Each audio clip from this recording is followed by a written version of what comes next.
এদেশের নারী সমাজের অহংকার, এক মহিষী বিদুষী নারী বেগম খালেদা জিয়ার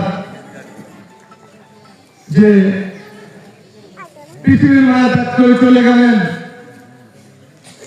এদেশের মানুষ জানান দিয়েছে তার প্রতি মানুষের ভালোবাসা কেমন ছিল।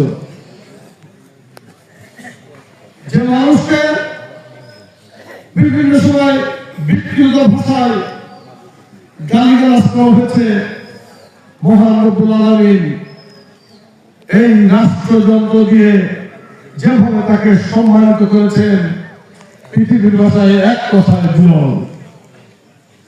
সেই জন্য আল্লাহ রাব্বুল আলামিন নিশ্চয় আমাদের দোয়া কবুল করবেন, এদেশের মানুষের দোয়া কবুল করবেন।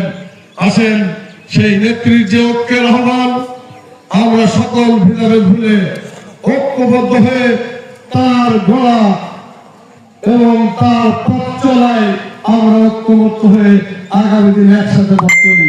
এই আহ্বান রেখে আপনাদের সকলের সুখ সমৃদ্ধি কামনা করে আমার বক্তব্য শেষ করছি। বাংলাদেশ জিন্দাবাদ, শহীদ অমর হোক, খালেদা জিয়া অমর হোক, তারেক রহমান জিন্দাবাদ।